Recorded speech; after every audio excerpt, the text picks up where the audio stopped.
We begin our coverage with Congressman Sean Duffy, who was scheduled to meet with Steve Scalise later on this morning. Congressman, welcome to the program in these tragic and dreadful circumstances. Now, I want to point out that Steve Scalise is the Republican chief whip in the House, trying to organize the votes for the president's legislative agenda. Is this going to get in the way of the president's legislative agenda? No, so first, he's the whip. So what he does is he counts votes. You have to make sure you get 218 votes to pass a bill, and before this vote comes to the floor, you want to know where your members of Congress are at. So Steve Scalise runs a team in the House that'll reach out to people on the floor to see how they're going to vote on upcoming bills, so leadership knows whether they have the necessary votes to pass it or not. So this is the number 3 position in the House. As you mentioned, I was going to walk off camera with you and go down this hall and speak with Mr. Scalise about flood insurance in about 3 minutes from this interview, but obviously our thoughts and prayers are with him and his wife Jennifer and their 2 children.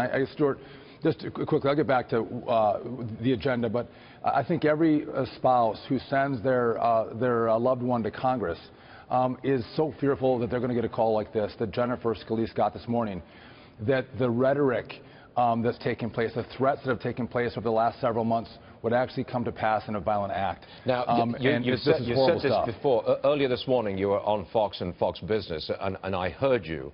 You're not complaining about it, but you are recognizing the environment of violence in which this shooting took place. Do you think there is a connection between some of the rhetoric, the violent rhetoric that we have seen and heard, and this shooting? I don't have the evidence of why this shooter did what he did, what his motivation was, but I'll tell you this. My colleagues, Republicans who have done town halls, have been approached and rushed by people in the crowd and shaken up. We've had members of Congress who've been followed after town halls and run off the road. We're receiving death threats now. Our families receive threats. And you see how some in the media will laugh off violence towards elected officials. So I think a natural consequence of that, this escalation, becomes greater violence. And listen, I don't know what happened this morning, but I think everybody has to take a stand down and go, these are men and women who are duly elected, who are here advocating for their constituents on what we think is good policy. Okay. And in regard to the House and the agenda, this I think you're going to see a greater motivation. When one of your colleagues is hit like Steve Scalise was this morning, and the role that he has and the leadership that he's given to our institution, you're going to see more people rally together, more driven to get this agenda done. Healthcare, taxes, infrastructure. I think it's going to go well. Congressman, bear with me for a moment. President Trump has been tweeting about this earlier this morning. I want to bring this to our viewers' attention. Can we put it up on the screen, please, exactly what President Trump tweeted earlier today?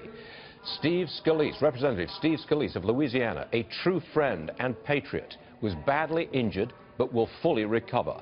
Our thoughts and prayers are with him. Congressman Duffy, you want to add something to that, please? Listen, I think it's nice that the president recognizes Steve and the fact that he is a true patriot and a friend. And when the president recognizes what's going on, I think that's heartening to his family, to Jennifer Scalise and the kids. So we're grateful for the president weighing in.